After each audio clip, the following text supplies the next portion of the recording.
Ada seorang ulama ternama, ada kasus korupsi, dan ada uang miliaran rupiah yang dikembalikan. Dengerin deh, ini bukan cuma soal headline berita biasa. Ini tuh kayak sebuah misteri. Apa sih yang sebenarnya terjadi di balik penyelenggaraan ibadah haji di Indonesia? Yuk, kita telusuri bareng-bareng. Nah, ini dia angkanya. 8,4 miliar rupiah. Coba deh, ingat-ingat angka ini ya. Soalnya, inilah titik awal dari semua drama yang bakal kita bongkar. Jumlah yang gede banget kan? Tapi dalam kasus ini justru jadi pemicu penyelidikan besar.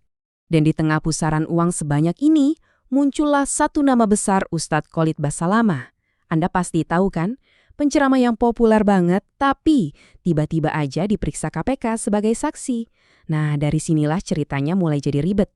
Jadi, pertanyaannya sebenarnya simpel, tapi penting banget. Kenapa sih seorang tokoh publik sekelas beliau sampai ngembaliin duit sebanyak itu? Ini murni salah paham aja, atau jangan-jangan ada sesuatu yang lebih dalam di sistem haji kita? Oke, kita mulai dulu dari versi sang ustadz ya. Katanya kan setiap cerita itu punya dua sisi ya. Nah, kita mulai dulu dari sisi pertama. Pengakuan dari Ustadz Khalid Basalamah sendiri. Gimana sih versi dia soal uang miliaran yang nyasar ke rekeningnya itu? Jadi, menurut beliau, ceritanya itu ya simpel aja. Uang itu tahu-tahu muncul di rekeningnya. Katanya sih ditransfer sama mitra bisnis travel hajinya PT Muhibah. Beliau ngaku kaget dan sama sekali nggak tahu itu duit buat apaan. Intinya, dia benar-benar negasin posisinya. Dia bilang, jadi sekali lagi ini adalah kasusnya kami korban. Jelas banget kan?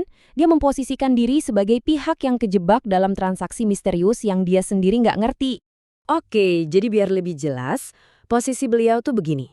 Pertama, dia ngaku terima uangnya dari PT Muhibah. Kedua, dia nggak tahu itu uang buat apa. Ketiga, begitu KPK nanya, langsung dibalikin semua.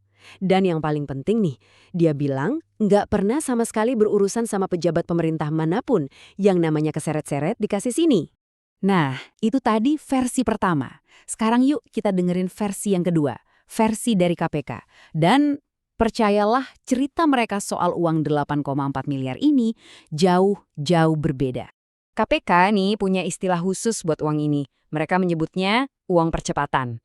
Ini bukan sekedar istilah loh. Ini tuh udah tuduhan. Maksudnya apa? Ya uang ini diduga dikasih biar bisa motong antrian, biar dapat perlakuan spesial. Jadi, di sini kita punya dua narasi yang benar-benar tabrakan. Di satu sisi, ada pengakuan uang kaget yang nggak jelas asalnya. Di sisi lain, ada tuduhan uang pelicin buat ngamanin kuota haji VIP buat tahun 2024. Kira-kira mana yang benar ya? Dan ternyata kasus Ustadz Khalid ini cuma puncaknya aja loh, kayak puncak gunung es. KPK yakin ini masalahnya bukan soal satu orang, tapi soal sistemik. Ada masalah yang udah mengakar di Kementerian Agama soal pengelolaan haji. Nah, terus gimana sih sebenarnya jaringan korupsi ini diduga bekerja? Oke, sekarang kita coba bongkar skema yang ditemuin sama KPK. Jadi gini, menurut KPK, ini bukan permainan solo. Mereka udah netapin 4 tersangka utama. Dan jaringannya ini, wah, ngeri. Membentang dari pucuk pimpinan, mantan menteri agama sama staf khususnya, sampai ke pemain-pemain di lapangan, kayak direktur biro travel dan ketua asosiasi. Alur mainnya diduga begini nih. Pertama, biro travel ngasih duit ke staf khusus menteri. Terus, staf khusus ini jadi jembatan kementeriannya. Nah, imbalannya apa? Tentu aja kuota haji khusus yang nilainya gede banget dan super menguntungkan. Oke, jadi ini bukan cuma soal duit dan nama-nama besar ya.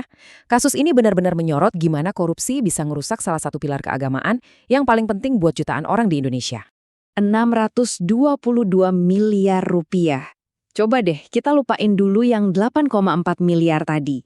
Angka inilah yang nunjukin seberapa besar skala masalah yang sebenarnya. Dan angka segede ini bukan ngasal loh. Ini estimasi resmi kerugian negara dari Badan Pemeriksa Keuangan alias BPK. Jadi, ya inilah harga yang harus dibayar negara kita karena dugaan korupsi di sistem kuota haji. Pada akhirnya, kasus ini tuh lebih besar dari sekedar satu ulama atau satu menteri. Ini soal kepercayaan. Kepercayaan kita pada sistem yang ngatur salah satu ibadah paling sakral. Pertanyaan yang tersisa sekarang bukan cuma apa lagi yang bakal diungkap KPK, tapi juga apa sistem ini masih bisa diperbaiki? Nah, itu yang patut kita pikirkan bersama.